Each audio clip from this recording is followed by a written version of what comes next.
Well, hello, and thanks for joining us today. On behalf of NWA, the National Watermelon Association, we're really proud to bring you content that will help your business move forward in terms of all the issues that your business challenges that you face as you go through your day and go through your year. And as we seek to find compliance with FSMA 204, we brought on a partner, Sharmeen Khan with OpsSmart Global, who can help us navigate the waters of FSMA 204 as we near the milestones for compliance. So, Sharmeen, I'm really glad to have you here. We've worked together through the years, and I thought this was just such a great opportunity to come together and help the membership of NWA understand really what's involved. So I'll turn it over to you, and we can jump right in. Okay, great. Thank you so much, George. I appreciate the opportunity to speak with you and your membership. So my name's Sharmeen Khan. I'm one of the founders and the Chief Strategy Officer of OpsSmart Global. OpsSmart Global, in a sentence, is a food safety and traceability software company. And I will start sharing my screen so we can then talk through the slides and share anything else as it moves forward. So putting it in large mode right there, screen mode. Okay, so we should be good to go. Can you see my screen, George? Looks good. Thank you. Okay, so today we're speaking of FSMA Rule 204.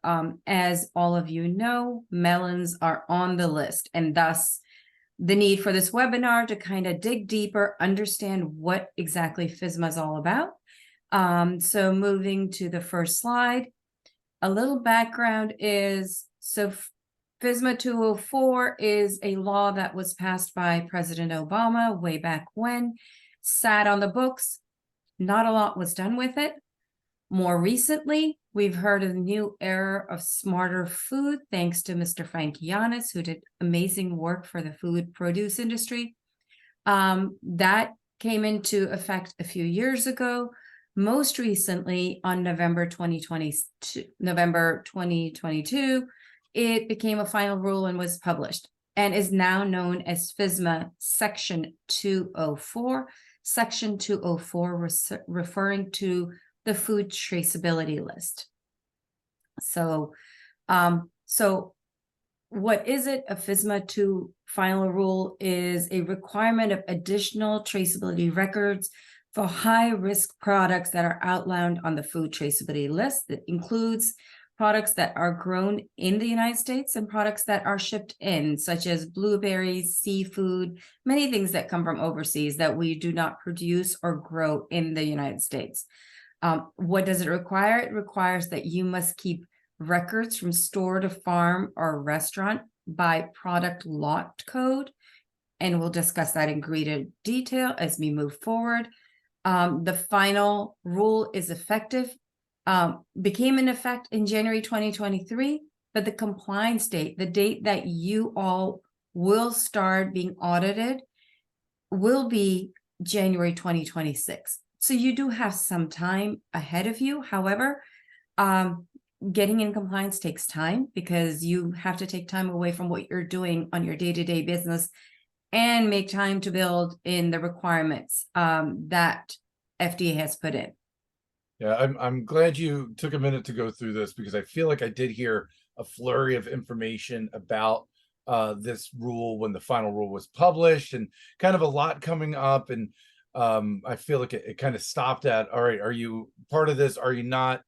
And got a little vague from there. So it's good to know we've got some time, but January 2026, don't let the year fool you. That's only, we've got two calendar years basically before then, and potentially some work to do. Exactly. So how do we get there? Why did the FDA decide to do this? If you want to research and read up, there's a ton of information out there, but a quick look is that we recall the spinach outbreak, not the Spanish, the spinach outbreak in 2006, the pepper outbreak in 2008, the peanut butter corporation with peanut butter making people sick in 2008 and 9. And then most recently in 2011, there was a cantaloupe outbreak and 147 people got sick. Last week, there was another cantaloupe recall that just happened. So this is something that's going. Once a cantaloupe is cut, and I know I'm preaching to the choir, there is a higher level of pathogens to grow in it. And thus, that's how your organization or the products that you are responsible for ended up on this list, is because they just have a higher chance of making people sick. So who is subject to the rule? So it applies to persons who manufacture, process, pack, or hold foods that appear on the food traceability list. This includes foods as ingredients. So that's super important. So if you're talking about a fruit salad that's cut up and sold in a grocery store, you as a grower might not be responsible, but the retail store that might have cut that up in the back and put it on the shelf is responsible if it has many other fruits in it. But then if they put a cantaloupe in it, it's part of the requirement. This includes distributors, retail stores, convenience stores, restaurants, meal kit delivery, which really gets overlooked because it's kind of a new part of the food safety or the food establishments, but they do fall within this rule. So exemptions. There are obviously a lot of exemptions to this rule. I've kind of narrowed it down to things that would apply to most growers. So if you produce farms that are not subject to the produce safety rules. So if your product does not, if you grow corn, if you grow potatoes, you are not on the food traceability list, this rule does not apply to you. If you are a small originator of food under $25,000, it doesn't apply. Direct to consumer farms, you're a farmer's market, a CSA, something where you're selling directly, it doesn't apply. Foods that receive commercial processing. So tomatoes are on the list, but once you make tomato sauce out of it and you have a kill step, it no longer applies to you. So the grower would be responsible for growing the tomato and packing it and shipping it, but the processor is no longer responsible because they've gone through a kill step. Products that are rarely consumed raw, like a potato, you don't consume it, you don't consume it raw. So that's why they're not in there. Transporters and nonprofits there's like a big overall exemption on them. So any questions, George? No, and I think that this is helpful to go through because really most of this would not apply to our members. I mean, maybe one portion of their operation, but generally speaking, our watermelons and our watermelon growers are going to be subject to this rule. Right, exactly. So, and if you need more help on exemptions, if this is confusing, the FDA has done an amazing job of creating tools to help you. So this is just a screenshot from the FDA website. It says FDA at the bottom. Just Google exemptions for food traceability rule. You'll find this tool. You click on the tool and it will take you step by step. You'll say yes, no, choose whatever choices they have. And at the end, it's, I don't even think, like maybe 10 screens at the most. I took a test drive and it's pretty easy enough for me. So I think our guys can do that. Yeah. Perfect. This is just the list of the foods that are on the traceability list. And you'll see cheeses, you'll see eggs, you'll see tropical fruit, and seafood obviously is on here. This is just the entire list. What we need to focus on is melons. And this includes all types of melons, including, but not limited to, cantaloupes, honeydew, muskmelon, watermelon. And this also includes what I mentioned or referred to earlier, fresh cut fruit. So if cantaloupe or watermelon is in a salad sold in a store, they too are required to follow the rule. And there are a few exemptions in these sections that I've mentioned, and they're just there to, cover you. And when George shares this later, I'm sure he'll be having it on his website. You can go research it and make sure where you fall in. So what's required for foods on the food traceability list? So the FDA has divided it into two data elements. One data element is critical tracking events. The other is key data elements. The best way to think of critical tracking events is each step of the process along the supply chain as the product goes from seed to harvesting, to packing, to shipping, to cooling, and then to, say, being sold in a retail store. So those are critical tracking events. It's something that's happening to your product. A key data element is the elements of each event that need to be captured. So if we talk about seeding and seeding a watermelon, that would be a critical tracking event. But the key data elements with that would be the traceability lot code, your seed, what type of seed, the day you seeded it, where you seeded it, which field, when did you water it? The water rule is coming out very soon. So then the water requirements would be the key data elements also added to this. So it will continue to go through it. It is sounds confusing, but it's actually pretty simple once you take it step by step. Yeah, I love this slide because I feel I've been in some conversations about this rule, and you could, if you blink and you miss what a CTE and a KDE is, all of a sudden the conversation just sounds like alphabet soup. But I think this helps to make it pretty clear. Yeah, it can get really blurry real fast. So what is the FDA focusing on? It's the goal of all of this is to make sure that each stage of your supply chain has a code or an element, a data element of some sort that can connect one step to the next step, to the third step, to the fourth or the final step. So when you do a recall, you can follow that step of that data element back from the retail store all the way back to the grower, the water, the seed, the processor, the packing, wherever your supply chain begins and ends.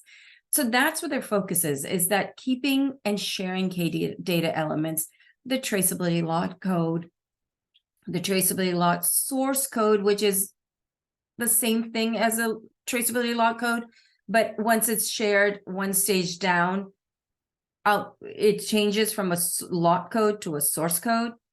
And then the traceability plan. And then I think working with supply chain partners is something Mr. Frankiana spoke about again and again, about having communication and sharing of data and not having the data just in your own desktop. And then the person you're selling your product to doesn't know what you did to it, or vice versa. So this is, again, another screenshot from the FDA website. It's an example of produce. This is fresh produce, so it could be cucumbers, but can be cantaloupes, anything that's grown that is on the list. There's your farm. So these are the key data elements: the farm, the harvester, cooler, initial packing, produce processor, distributor, retail food establishment. These are your critical tracking events.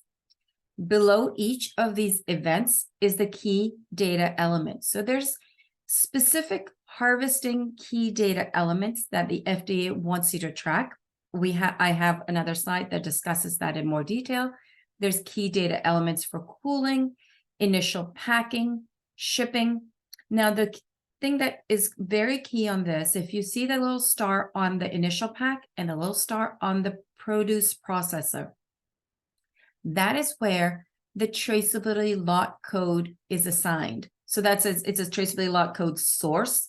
So if you are a grower and a cooler, and then you put it into cartons, crates, and you sell the product to somebody who's going to process it, or you process it yourself, once you put it into a carton or a crate, it becomes a sellable product.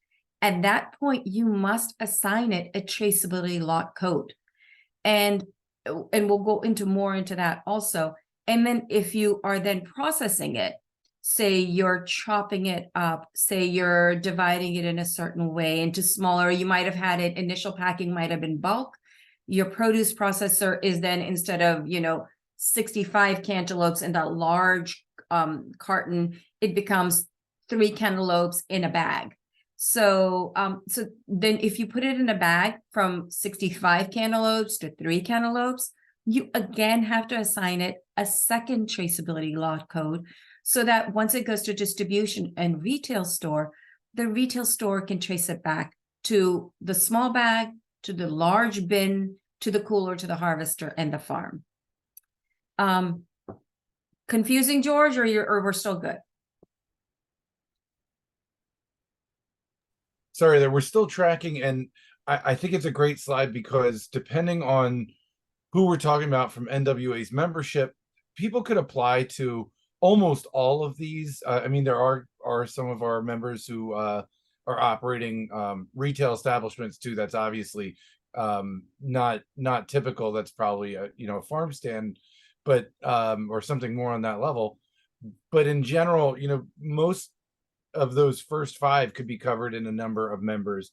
The other part that strikes me here is that, watermelon is a product that has a tendency after processing to get commingled with other products. So I think not just about the burden to our members here, but also the benefit of being able to say, okay, if there's an issue with, a commingled product in a fruit salad or something after processing, that we have the ability to trace it and make our recalls as targeted as possible to not pull everything off the shelf. And I think from an industry-wide and a consumer standpoint, there's really good benefit there. So there's a win-win to traceability. Absolutely. So, I mean, there's the financial win of not having to lose all your produce and have it tossed out when you can narrow it down to a small batch. There's also the reputation of that farm with the person, with the large corporation, giant Wegmans, whoever's buying your product. And there's also just you yourself do not want to have to deal with a recall and not know where your product came from, because I think everybody who grows produce in the United States is extremely responsible and cognizant of the responsibility of growing food. So yeah, I think it's important. Very quick slide. Like George was saying, you might not be part of the entire supply chain. You might be part of the supply chain. And so depending what you're part of, you can zone into what applies to you and ignore the rest.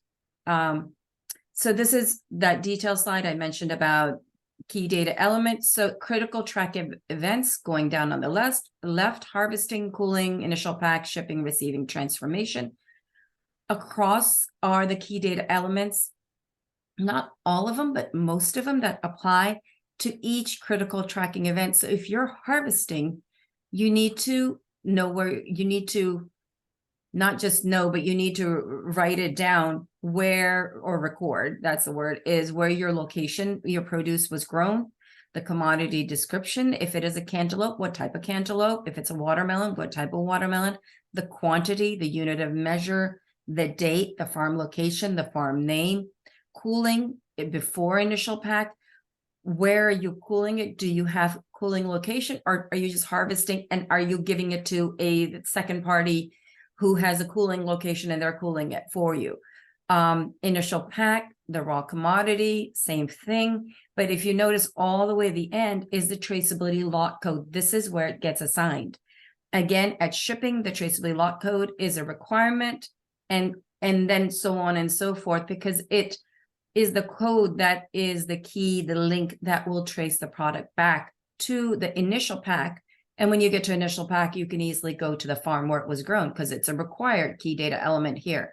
While in shipping, the farm name disappears and you go to receiving location and reference document number, which could be your bill of lading, it could be your invoice, your sales receipt, whatever the document is called in your operation. So important slide, but again, this is a limited key data element slide. There is more, but I didn't want to throw everything on there because then it just becomes super confusing. Yeah, but I do think that this is such a good way to just make it feel a little bit more tangible. I can get a feel from seeing this, what are we asking for, and how can we come into compliance? So yeah, and much of this is already captured by growers. It's a matter of how it's presented and how it's shared. That's, I think, what they're kind of trying to get at. So what does the rule require all of us to do? or all the growers to do. So it just expands the entity's requirement to keep records. You already I know you have it on a piece of paper, on an Excel file, on some document somewhere. But what it requires you to do with the key data elements, it's in the IT industry, we like to call it harmonizing or standardizing information. So they want all of us speaking the same language. What you call harvesting and packing and shipping is what the next farm will call harvesting, packing, and shipping also. That just makes communication and sharing of information easier. It mandates linking certain information for incoming and outgoing products, requires covered entities to explain their traceability system and records, and it encourages, that is the key word, encourages a transition from paper-based records to electronic record systems. Now, it is not requiring you. It will not, it doesn't, if you want to continue maintaining paper records, it's perfectly fine. However, and we'll talk about that later, when it requires, if they just choose to ask you for an electronic sortable spreadsheet, you want to be prepared. You don't want to be, because they'll give you 24 hours. You don't want to be at that time digging through mountains of paper, working 24 hours overnight to try and put this together. So the whole goal and the way the FDA is moving is encouraging people to digitize their data. And so I am not the FDA, but from what the feels I've gotten, if not now, sooner or later, it will become mandated. So I think it's better. I mean, we're all using some sort of data system anyway. So, it's better to get started now than later. Okay, so what is a traceability plan? I know most of you have traceability plans. It's something that's been required by a lot of different rules. And you already have them. You just need to go back and update them. You need to update your procedures of maintaining the records that the FDA is now requiring. So the critical tracking events and the key data elements that we talked about, you got to go back and put those in and call it your FSMA 204 plan and put in what food that you manufacture identifies on the FDL. Do you pack it? Do you process it? Do you hold it? Do you cool it? What do you do with it? Description of your traceability lot code. How do you assign it? And we'll talk about that in detail also. Statement identifying a point of contact for harvesting a farm map. That's old. You've always done that. Fields, where they are, you've always done that. And I think this is also something that we all do. You have to update your traceability plan and retain for 2 years after you update. So a lot of it you already do. So it's not a lot of work, but there is work. I think the thing that I grab onto here is that it's a lot that it's not telling you how to do it. It's telling you that it needs to be done. So even like traceability lot codes, it's not that there's a prescriptive method that you need to change how you're assigning your lot codes. It's that you need to be able to give the rationale for where it came from. Right. So I think maybe I'm giving a little, extra goodwill here, but I think it's an effort to say, you have to do it. We're not telling you how to do it. Just make sure you can do it so we can get through this process together. Right, exactly. So traceability lot code, if you've been talking at the beginning, I thought it was really important to kind of dig a little bit deeper. So the FDA is not telling you how to create your traceability lot code. There's a lot of leeway. You probably have a system already of how you assign a lot code. They are now calling a lot code a traceability lot code. Okay, so I'm sure you have lot codes, batch codes. There's a way you're tracking your product from harvest to out your back door. So it could be a Julian date, a lot code, a batch code, a production code. This is the examples of traceability lot code. This is a screenshot from the FDA website again. So there's GS1, there's 6-digit codes. You can use a letter to represent your farm, manufacturing location. You can do company names. So if you look here and if you look, like Best Food, CA is California. And then you could have your product name, your grower name, and then the Julian date, so 213 at the end here. is the date, is the day that you're packing this or harvesting this. So there is no prescribed method. What matters is that when you decide on a system, you note it down in that traceability plan and you repeat it over and over so that when you have to go back and trace it back, everyone in your staff knows exactly what BFCA 179A means. They would be able to go, oh, this is a California product, or this is, if it says, DE, it's a Delaware product. So you can do it any way you like, but this is just a general guide. We at OpsSmart really do like the GS1 methodology. It seems more confusing, but actually the reason we like it is because GS1 is a globally accepted method of assigning numbers and tracing. And so it's a good way of doing it. But if you have a system that works, follow it. Don't need to change it. Life's already complicated. Keep it as you're doing it, but just note it down and keep doing it in one way. So records, what records do you have to keep? So records are required at each applicable CTE. So you might have more critical tracking events. There are more steps in your supply chain. It doesn't matter how many steps you have. They only want records for the ones that they have prescribed in that slide that I had early on. All KDEs must be kept as records. Records must be established and maintained by another entity. So if you have, you're the farm, but there's a very nice lady down the road who is brilliant at maintaining records, and you take every day, you take your stack of papers, you take it to her and she files it, no issue, no problem. But you just got to put it in your traceability record. So you know where in your plan, so you know where the records are when you need to find them or when the FDA wants to look at them. The 24-hour is the catch. You should be able to provide the FDA with your records in 24 hours, and you have to provide them with that electronic sortable spreadsheet. It can be an Excel sheet. It can be any way of doing it. You don't need a super fancy over the top SAP $2 million solution. I am a traceability software company, so I believe a traceability software system is best because then you can do granular trace and it's organized and we have methodology on how to do it. But being a normal person, I'd say if you have an Excel sheet and it works, okay, stay with that until you do need that sortable spreadsheet and need to do recalls. Can you do a recall with a Excel sheet? If the answer is yes, then you're good. If no, then reach out to me or reach out to other companies who are doing this work.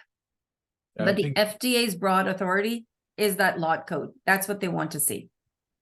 And it's that challenge of you've got to be able to present that spreadsheet in 24 hours. Yeah. I think that gives kind of a challenge for people to say, all right, if this question were asked today, could we do it? And I think people probably know the answer to that, and there's probably some work for a lot of our members to get to that place with everything that's required with 204. But again, I think that helps make it tangible. That helps make it relatable. That's an understandable challenge. Yeah, and as you're looking through your records, and if you're looking at things that are causing lots of errors and somebody's handwriting it, then entering it once and then entering it twice, and then when you start to find it, and we've all had to go back and find things and you can't find it, that's a good indicator that maybe you need to update your system. Because when the FDA is breathing down your neck, that's not when you want to start like figuring it out. So anyway, how do you get started? You start with your team. You start with a food safety manager, a member of different teams, and you put them together onto a traceability team. You evaluate, which is what George and I were referring to, your current system. How good is it? Will it serve you in that time when you need that sortable spreadsheet? You make a plan and then you implement. You talk to different companies, you see what works, and then you put it into effect. So a little shout out for myself. Like I said, I'm the founder of OpsSmart Global. In 2021, the US FDA had a traceability challenge, which we won. The criteria was need-based, innovation, usability, affordability, scalability, and interoperability. lots of very big words, which which are really simple. Basically means our software, the FDA found that our software is easy to use. It could be used by anyone, whether you're a grower, shipper, packer, holder, and it was scalable. And this, what meaning if you're a small farmer or a large, huge farm that supplies, like all over the United States, we can work with you. And interoperable meaning that we can connect all your systems so they can talk to each other, so that when you need to pull data, it's easy to do it. So that's a little shout out to ourselves. So thank you.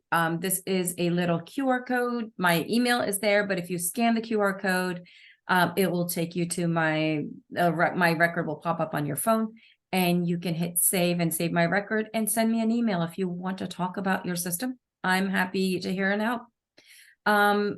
So George, you want me to stop sharing the slide, or any questions at any slides you want me to go back to? Well, I think let's leave this slide up actually as Okay. we close out. I don't have any questions to go back to, but I think this is a good one if people are capturing that QR code or jotting down your email. I want to thank you for your time. I think this has been hugely helpful, and I'm really confident the members will say so as well. And for your generosity with the things that you've learned along this journey for your company, but also for working with the government in terms of what this regulation looks like for real people. It is a huge challenge for our growers just to do the work of getting their product from seed to field to a consumer's mouth. So when we can find help from partners who can help us figure out these other pieces, compliance, safety, and again, I mentioned traceability because traceability is in the best interests of the individual, of the consumer, and of the industry. So we really appreciate you being a partner in that journey. No, thank you so much. I truly appreciate it. Yeah, and it is not as hard as it sounds, but it is time consuming, just because farms are really busy. Farmers are busy people. They are working very long days. And so we, like you mentioned earlier on, yeah, we have till 2026, January 2026. But I wouldn't start the June of 2025 to start talking about this. We need to start digging now, start looking now, start figuring out internally what your solution is, and start working on it. And we are here to help you. George is obviously there. He's and been a great friend to me. And I would like to definitely repay that. And back, if anybody wants to just talk, send me an email and we'll put some time aside and we can just discuss. No strings attached. Well, I appreciate that, and on behalf of the members, we thank you, and I think it's we're in a good position to move now, and we're again, thanks for your generosity with your time and your offers. Oh, thanks so much, George. I appreciate it.